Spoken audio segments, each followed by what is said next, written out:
a filled up engine. In my thoughts obsession, I will not stop, no I'm never second guessing. I got a God complex, haters love to hate but I never feel pressed. Got a lot on my plate but I never get stressed. Bharat देश कई सारी सभ्यताओं और संस्कृतियों को अपने अंदर समेटे हुए है। कई धर्म, संप्रदाय, जातीय और प्रजातीय भारत देश की विभिन्नता में एकता वाली पहचान को दर्शाती है। हर धर्म, हर संप्रदाय में गुरु, महंत, संत, मुनि, महात्मा होते हैं, लेकिन हर व्यक्ति की सोच और धारणा अलग होती है।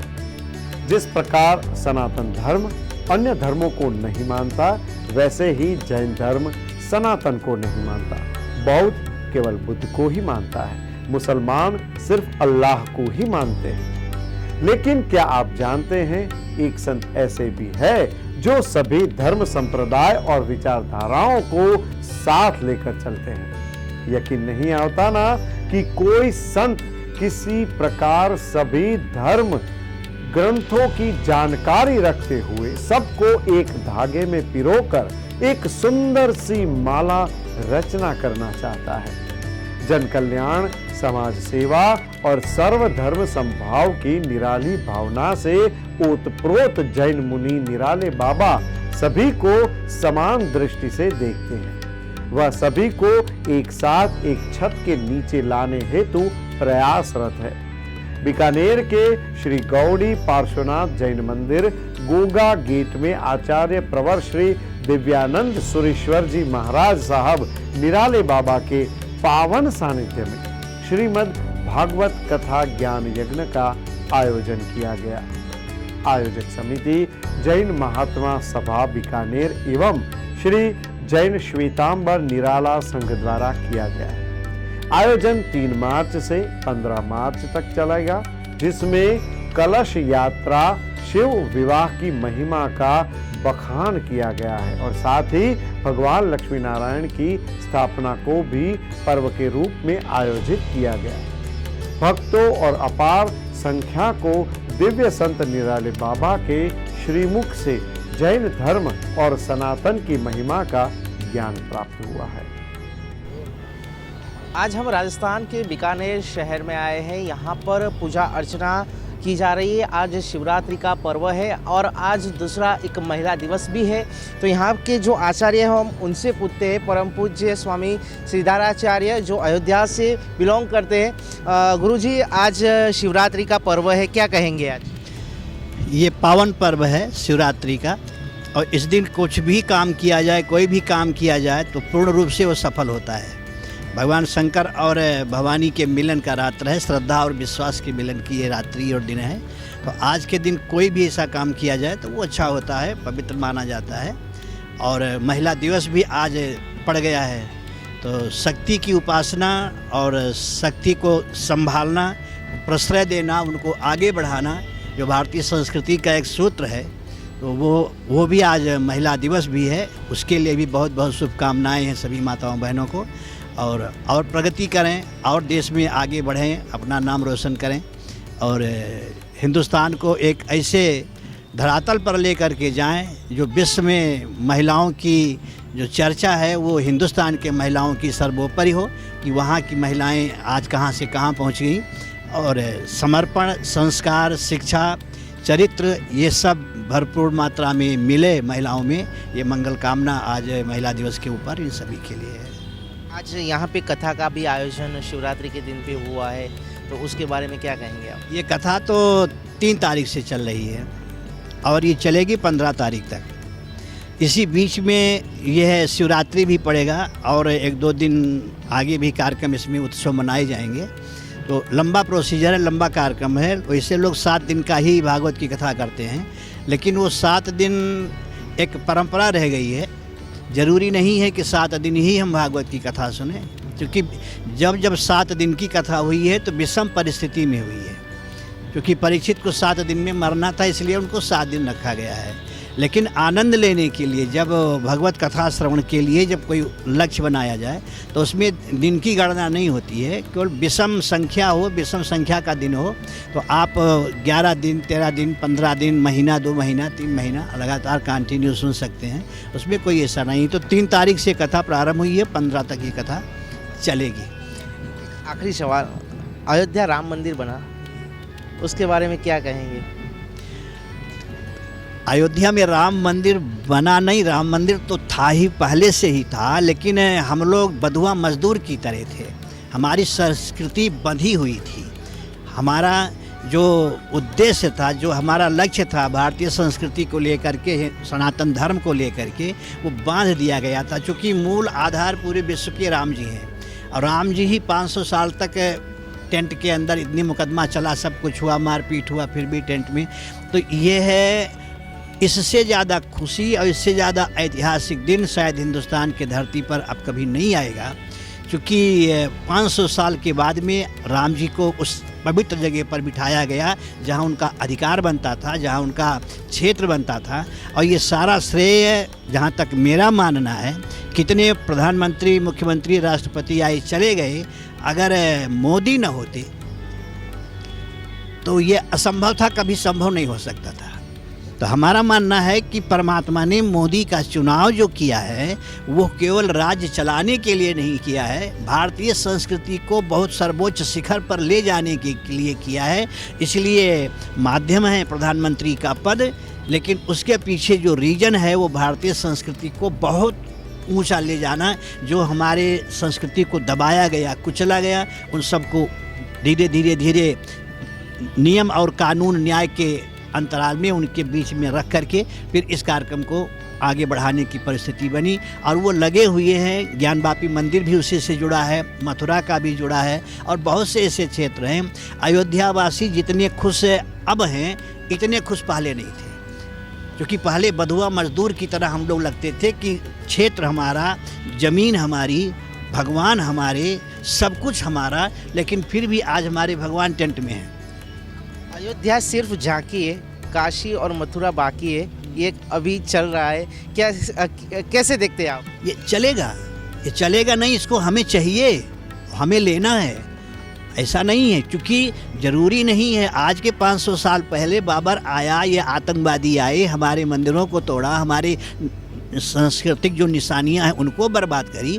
और आज जब हम सबल हुए हैं, आज हम हर प्रकार से समर्थ हुए हैं, तो हम फिर वैसे बौना बन कर के बैठे रहें? जब हम नहीं थे उस लायक तो मजबूर थे, चुप थे, लेकिन आज हम समर्थ हैं, आज हम उस लायक हैं, और आज हमारा नेता ऐसा है जो हमारे संस्कृति को, हमारे धर्म को फॉलो करता है। इसलिए जहाँ जहाँ विसंगतियाँ हैं, जहाँ जहाँ हमारे धर्म को दबाया गया है, मंदिर को तोड़ा गया है, उन सब मंदिरों को ज़बरदस्ती नहीं, न्याय के माध्यम से, सरकार के माध्यम से, न्यायालय के माध्यम से उसको लेना है तो लेना है। गुरुजी, हिंदू राष्ट्र बनने की कगार पे जा रहा है भारत, क्या कहेंगे, कैसे देखते हैं? हिंदू राष्ट्र बनेगा मेरे भाई, हर प्रकार से हिंदू राष्ट्र बनाना ही बनाना है, क्योंकि वो हमारा मौलिक अधिकार है। उसमें अभिव्यक्ति की आज़ादी अलग चीज़ होती है। हम हिंदुस्तान में हैं, जब बंटवारा हो गया हिंदुस्तान को कि हम भाई इस्लामिक देश बनाएंगे, हम अलग रहेंगे, तो जब अलग आपने उस आवश्यकता से ज़्यादा, जितनी जनसंख्या आपकी है उससे कहीं ज़्यादा ज़मीन आपने ले लिया, पैसा आपने ले लिया, तो फिर हमारे यहाँ, हम अपने यहाँ हिंदू राष्ट्र नहीं बना सकते क्या?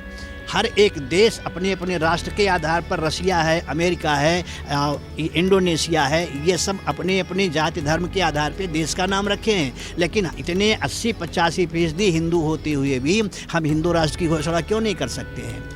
गुरुजी, बात ये है कि मंदिरों के अलावा जो दूसरे जाति धर्म के लोग हैं, कुछ लोग मंदिरों में उनको प्रवेश नहीं किए जाते हिंदू होने के बावजूद भी, तो उसको आप कैसे? वो परंपरा चली गई।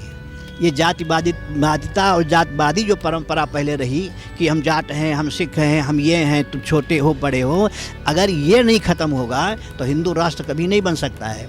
और सच में यह है, ब्लड सबके अंदर एक ही है, किसी का बी पॉजिटिव है, किसी का निगेटिव है, किसी का ओ है, सब लोग वही खाते हैं। परमात्मा सबका एक है, खुदा कहो, चाहे अल्लाह कहो, चाहे राम कहो। किसी मुसलमान से हम पूछना चाहते हैं कि तुम्हारे अल्लाह को हम हिंदी में क्या बोलें? एक मूवी आई थी ओ माई गॉड करके, उसमें दिखाया था, उसमें परेश रावल जी ने किरदार भी निभाया था कि जो मंदिर के बाहर जो भिखारी बैठते हैं उनको मंदिर के अंदर प्रवेश नहीं दिया जाता है, और ये कुछ मंदिरों में हुआ भी है, होता भी है। तो उसको आप कैसे देखते हैं? ये बहुत पुरानी परंपरा रही है, अब वो नहीं है। अब भी कुछ मंदिर में अगर हैं तो उसका एक नियम है, एक सूत्र है। जैसे मान लीजिए हमारे मंदिर का नियम है कि आप अंदर आएंगे तो आप धोती कुर्ता पहन करके आएंगे, ये हमारे मंदिर की परंपरा है। तो इस परंपरा के तहत आप किसी भी जाति के हों, अगर आना चाहते हो धोती कुर्ता पहन लो, अंदर आ जाओ। अब ये सोनो बिकनी पहन करके मंदिर में जाएंगे तो मंदिर की जो संस्था है वो नहीं प्रशासन अलाउ कर रहा है कि आप इस रूप में आओ। इतना सा क्यों लफड़ा है? छोटे बड़े का भेद नहीं है, कोई भी किसी भी मंदिर में जा सकता है। और अगर कोई ऐसा मंदिर है कि जहाँ पर छोटों के प्रवेश के लिए नियम लगाता है, नहीं आ सकते हैं, तो मेरा भरपूर विरोध है। ऐसे मंदिर के ट्रस्टी हैं, जो ऐसे मंदिर के लोग हैं, उनको वहाँ से दखल किया जाए और सार्वभौमिक व्यवस्था किया जाए। हर कोई मंदिर तो भगवान का है, भगवान के यहाँ कोई भी आ सकता है, कोई भी जा सकता है। कुछ विसंगतियाँ हैं, कुछ कमियाँ हैं अभी देश में, वो सब दूर हो जाएंगे, और जब दूर हो जाएंगे तभी हिंदू राष्ट्र की परिकल्पना हो पाएगी। जय जिनेंद्र, मेरा नाम विशाल नाहटा है, जो कि बीकानेर जैन श्वेतांबर निराला संघ का सदस्य हूँ, कार्यकर्ता हूँ। तो जो कि यह भागवत कथा महायज्ञ जो कि बीकानेर के 500 वर्ष के इतिहास में प्रथम बार हुआ है, वो भी जैन संत के सानिध्य में। ऐसे तो भागवत कथा 365 दिन ही होती है और जैन संत भी बहुत है, लेकिन ऐसा आयोजन जो कि जैन संतों के सानिध्य में नहीं होता, ये प्रथम बार हुआ है। तो बहुत बहुत अच्छा माहौल है, और वो भी जैन संत आचार्य प्रवर दिव्यानंद सुरेश्वर जी महाराज साहब निराले बाबा के सानिध्य में। तो और सभी धार्मिक बंधु इसका पुण्य लाभ उठा भी रहे हैं। बहुत अधिकाधिक संख्या में लोगों का आना जाना भी हो रहा है, तो सबका साधुवाद करता हूँ। जैसा कि हमारे बीकानेर के इतिहास के अंदर श्री जैन श्वेतांबर निराला संघ के सदस्य ने बताया कि 500 वर्षों के इतिहास में घोड़ी पार्सना जैन मंदिर में श्रीमद् भागवत कथा ज्ञान महायज्ञ महापुराण का एक कार्यक्रम प्रारंभ हुआ है। इसके अंतर्गत ही महाशिवरात्रि का दिन भी आया, अंतर्राष्ट्रीय महिला दिवस भी आया। तो अंतर्राष्ट्रीय महिला दिवस के अंतर्गत मैं श्रोतागणों से यही संदेश देना चाहूँगा कि आज के युग के अंदर जैसा कि कहा जाता है कि नारी शक्ति पीछे नहीं रहनी चाहिए, बात राइट है। क्यों नारी शक्ति जो भारतीय संस्कृति के लिए जो कार्य कर सकती है, शायद उसके अंदर नर भी कुछ नहीं कर सकते। क्यों नारी इस युग के अंदर साक्षात परमात्मा स्वरूप है, गॉड स्वरूप है, भगवान स्वरूप है।